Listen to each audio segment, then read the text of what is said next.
Fala enxadristas, tudo bem? Hoje começaremos uma nova série de partidas analisadas no nosso canal. Vamos analisar 10 partidas que merecem os nossos aplausos ou o nosso uau. Sim, nosso uau, vocês verão por quê? Porque são realmente partidas belíssimas, jogadas por grandes jogadores. E já vamos começar com esta primeira jogada no ano de 1970, entre duas grandes lendas do xadrez, o dinamarquês e provavelmente o maior jogador da Dinamarca em todos os tempos, Bent Larsen, com as brancas, frente ao grande campeão mundial russo Boris Spassky. Essa partida foi jogada num grande encontro, confronto histórico entre União Soviética versus resto do mundo. Para vocês terem ideia, o primeiro tabuleiro da equipe do resto do mundo era nada mais nada menos que o próprio Bent Larsen. E acreditem vocês ou não, uma grande lenda do xadrez era o segundo tabuleiro, o americano Robert James Fischer, também conhecido como Bob Fischer. Sim, Fischer era o segundo tabuleiro da equipe do resto do mundo, mas temos uma explicação para isso. Bent Larsen exigiu o primeiro tabuleiro e alegou que Fischer, como não estava participando de vários torneios internacionais, não estava em ritmo de jogo e em condição de assumir o primeiro tabuleiro. Para surpresa de todos, Bob Fischer aceitou a condição e enfrentou um outro campeão do mundo, Tigran Petrosian. Além disso, Bent Larsen alegou que naquele momento, por Fischer não estar atuando, ele era o melhor jogador não soviético, tendo os melhores resultados no mundo. E foi justa realmente a sua condição de primeiro tabuleiro da equipe.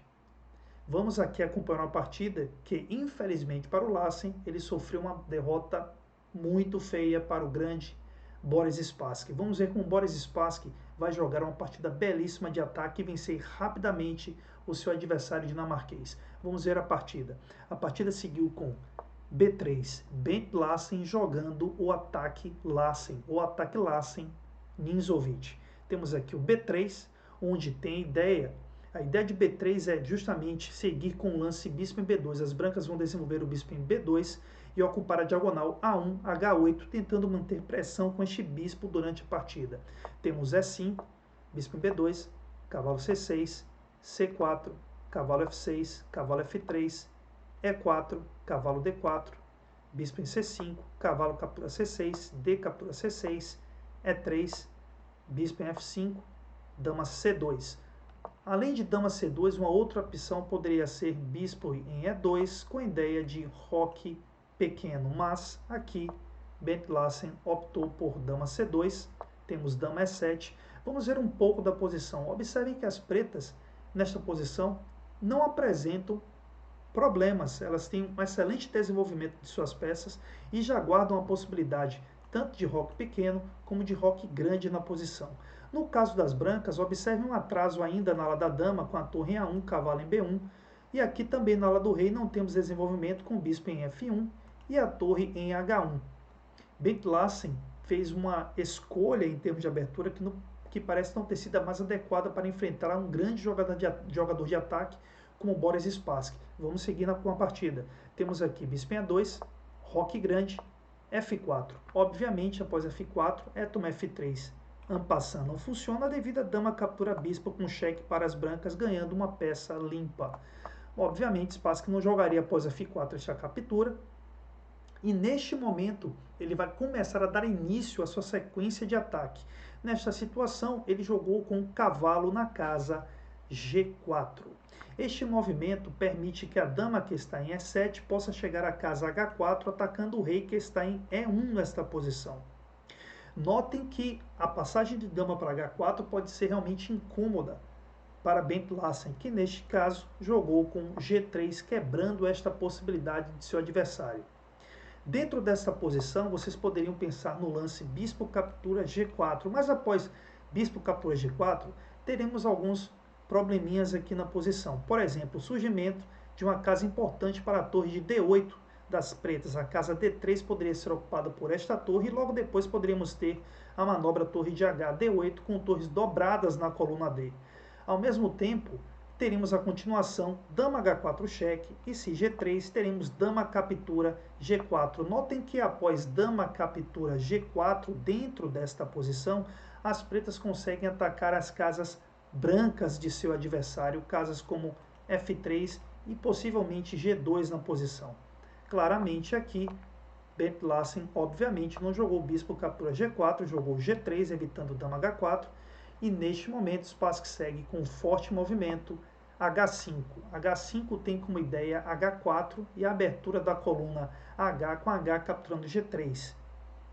E aqui Bent Larsen segue com H3, tentando expulsar o cavalo de G4 de Boris Spassky. Se vocês estão pensando que Boris Spassky respondeu com cavalo H6 ou cavalo F6 a posição, quero dizer a vocês que não. Ele não jogou este movimento, ele seguiu com o movimento H4. Notem que temos agora o sacrifício de cavalo e duas capturas possíveis aqui na posição. Temos H captura G4 e bispo captura G4. Para ambas, o resultado vai ser praticamente o mesmo. Por exemplo, bispo captura G4, temos bispo captura G4. E após H toma G4, as pretas devem seguir com H captura G3 nesta posição. Após este movimento, teríamos como possibilidades torre G1 ou torre H8 dentro da posição. Se torre capturasse H8, teríamos torre captura H8, e notem que as pretas teriam um ataque fortíssimo com a torre em H1 e ao mesmo tempo o peão de G3 podendo chegar a G2 e ser promovido em G1 como dama. Se a escolha do Larsen após H toma G3 fosse um movimento torre G1, Spassky poderia seguir com torre H2 com a ideia de bispo toma E3. Notem que o peão de D2 está cravado pela torre que está em H2. E, obviamente, a manobra dama H4, também decisiva dentro da posição. Mas aqui, Bent Larsen não faz a captura com bispo, aceita o sacrifício fazendo a captura com H toma G4. E, mais uma vez, não pensem aqui que Spassky vai recuar o seu bispo que está em F5. Pelo contrário, ele vai seguir com mais um sacrifício de peça jogando H captura G3 nesta posição, mais uma vez abrindo a coluna H de maneira decisiva e mantendo o peão em G3 fortíssimo, decisivo também. Nesta condição, Bent Larsen seguiu com torre G1. Obviamente, se seguisse com o movimento torre captura H8, que já foi visto anteriormente, as sequências seriam semelhantes. Após torre G1, daria um tempo a vocês, só dê uma pausa no vídeo, minha sugestão, e tentem descobrir o lance jogado por Boris Spassky.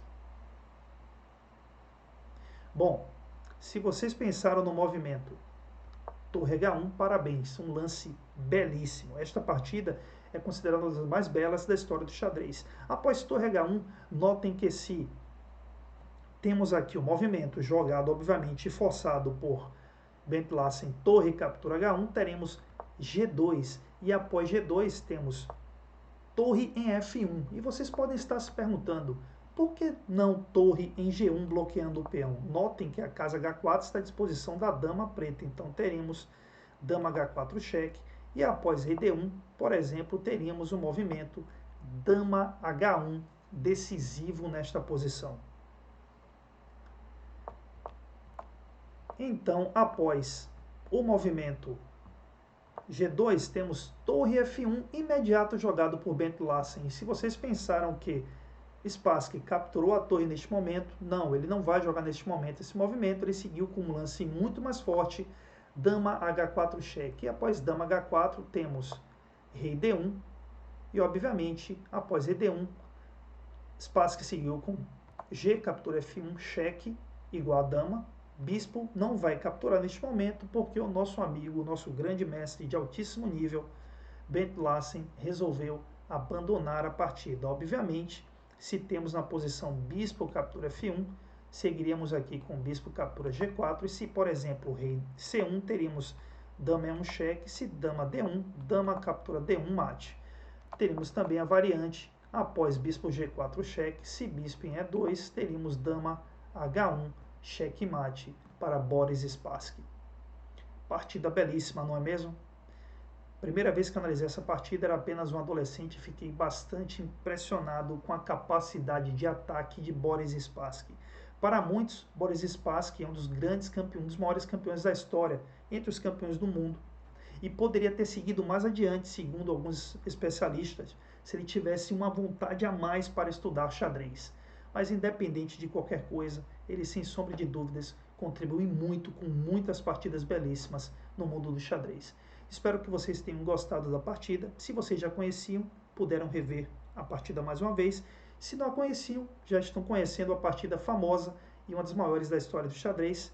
Espero contar com os likes de vocês para dar aquele apoio ao canal. Façam seus comentários que irei responder a todos. Espero encontrá-los vocês para a análise da segunda partida da nossa série. Até a próxima.